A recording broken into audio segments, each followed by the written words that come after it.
Hey, I thought we could do another Myth and Tales session. So this one we got Greek. And I imagine, while we obviously don't believe in the Greek gods, I feel like this is going to be an interesting book. So I'm excited to kind of check it out slowly. And I'm going to do like I did with the Irish one. I'm just going to start at the beginning. And then we can kind of work through it. Okay, here we go. The beginning is called The Beginning. It's short though. Let's see here. Among all the nations scattered over the face of the earth, the Hebrews alone were instructed by God. I was not expecting that. The Hebrews alone were instructed by God, who gave them not only a full account of the creation of the world and of all living creatures, but also a code of laws to regulate their conduct. All the questions they fain would ask were fully answered, and no room remained for conjecture. It was not so, however, with the other nations. The Greeks, for instance, lacking the definite knowledge which we obtain from the Scriptures, and still anxious to know everything, were forced to construct, in part, their own theory. As they looked about them for some clue to serve as guide, they could not help but observe and admire the wonders of nature. The succession of day and night, summer and winter, rain and sunshine, the fact that the tallest trees sprang from tiny seeds, the greatest rivers from diminutive streams, and the most beautiful flowers and delicious fruits from small green buds, all seemed to tell them of a superior being who had fashioned them to serve a definite purpose. They soon came to the conclusion that a hand mighty enough to call all these wonders into life could also have created the beautiful earth whereon they dwelt.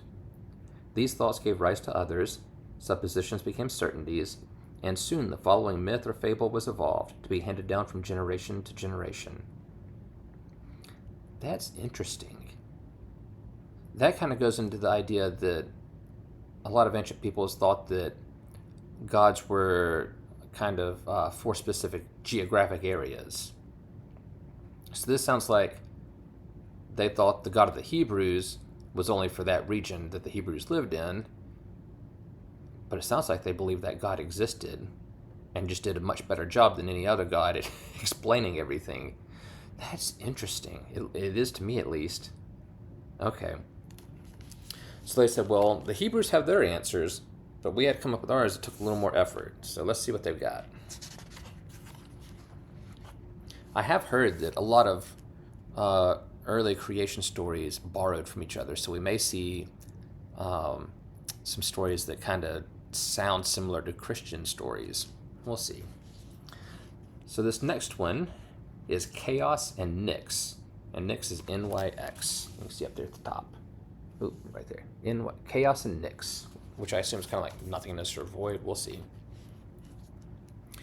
At first, when all things lay in a great confused mass, the earth did not exist. Land, sea, and air were mixed up together, so that the earth was not solid, the sea was not fluid, nor the air transparent. Over this shapeless mass reigned a careless deity called Chaos, whose personal appearance could not be described, as there was no light by which he could be seen. He shared his throne with his wife, the goddess of night, named Nyx, or Nox, whose black robes and still blacker countenance did not tend to enliven the surrounding gloom. These two divinities wearied of their power in the course of time, and called their son, Erebus, darkness, to their assistance.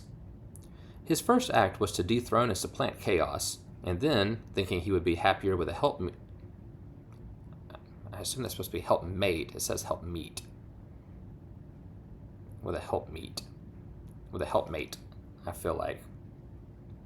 Thinking he would be happier with a helpmate, he married his own mother, Nyx. Ugh. Of course, with our present views, this marriage was a heinous sin. But the ancients, who at first had no fixed laws, did not consider this union unsuitable, and recounted how Erebus and Nyx ruled over the chaotic world together, until their two beautiful children, Ether, light, and Himra, day, acting in concert, dethroned them and seized the supreme power. Space, illumined for the first time by their radiance, revealed itself in all its uncouthness. Ether and Hemera carefully examined the confusion, saw its innumerable possibilities, and decided to evolve from it a thing of beauty. But quite conscious of the magnitude of such an undertaking, and feeling that some assistance would be desirable, they summoned Eros, love, their own child, to their aid. By their combined efforts, Pontus, the sea, and Gaia, Tellus, Terra, as the earth was first called, were created. In the beginning, the earth did not present the beautiful appearance that it does now. No trees waved their leafy branches on the hillsides, no flowers bloomed in the valleys, no grass grew on the plains, no birds flew through the air. All was silent, bare, and motionless. Eros, the first to perceive these deficiencies, seized his life-giving arrows and pierced the cold bosom of the earth. Immediately, the brown surface was covered with luxuriant verdure. Verdure?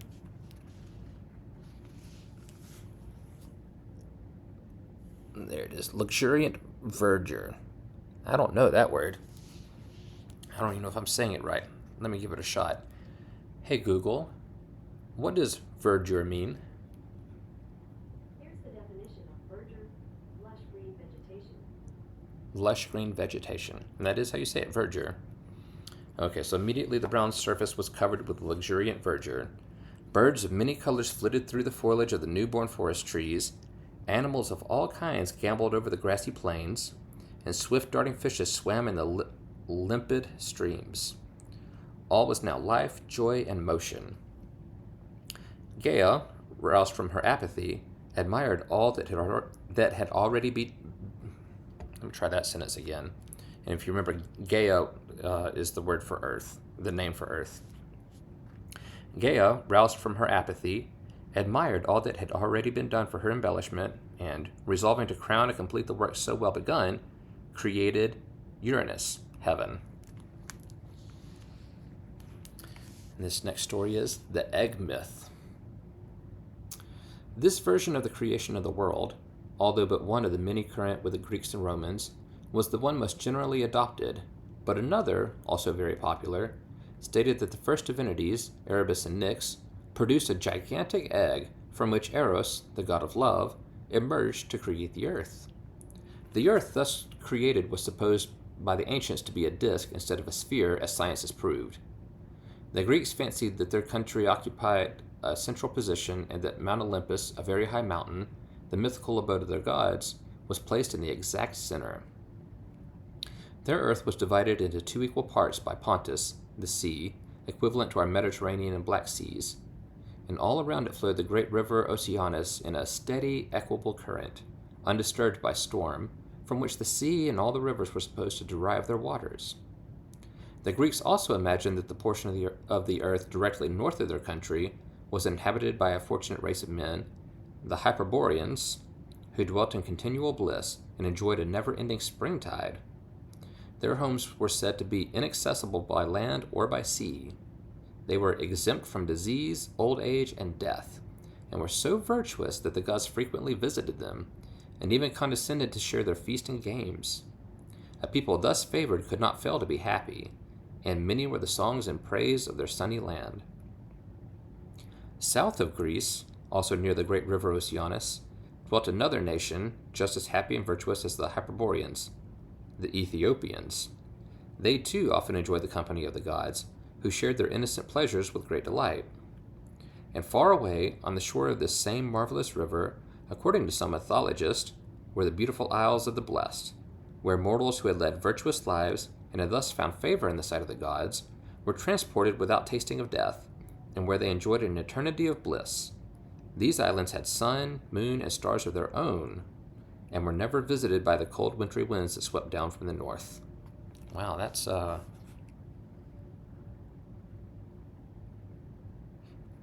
They thought heaven was just a short little hop skip away, didn't they?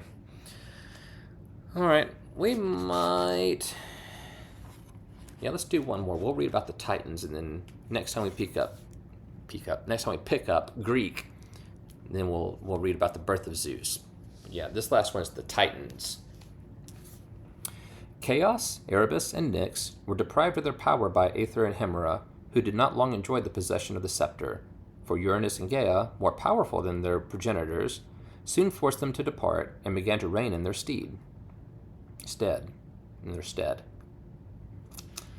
They had not dwelt long on the summit of Mount Olympus before they found themselves the parents of 12 gigantic children, the Titans, whose strength was such that their father, Uranus, greatly feared them.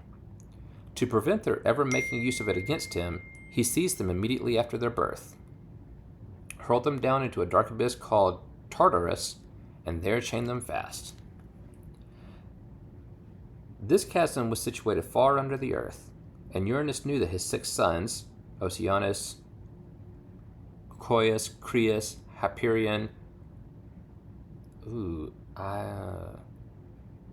Aepatus, and Cronus, as well as his 6 daughters, the Titanides, Elia, Rhea, Themis, Thetis,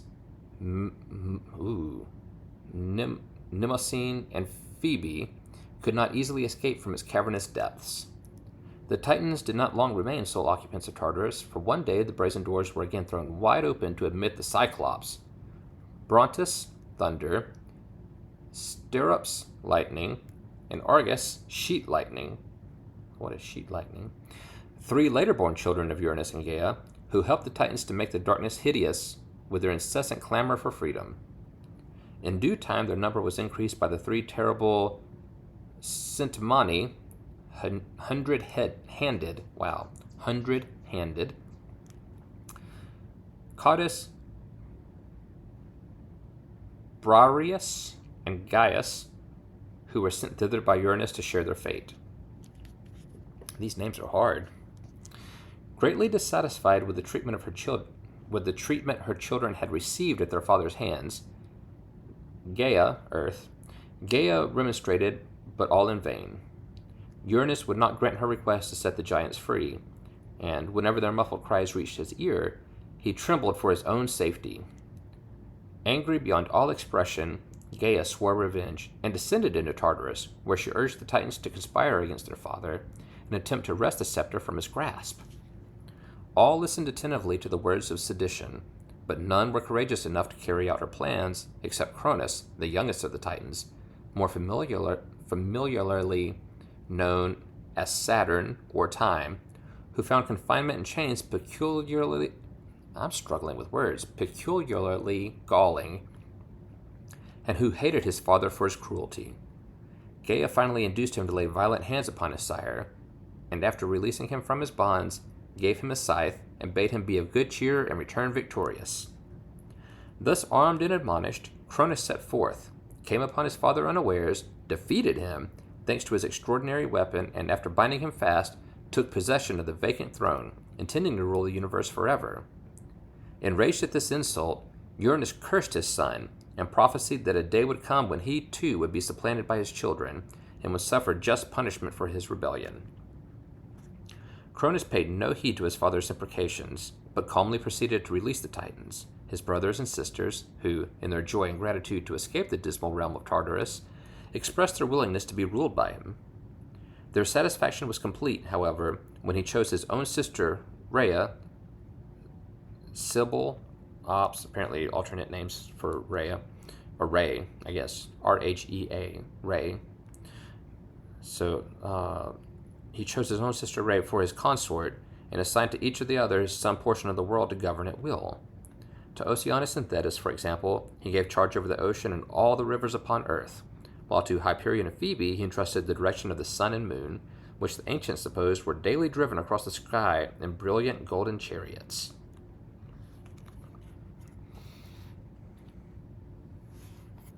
Lots of family strife in this theology, or mythology, I guess.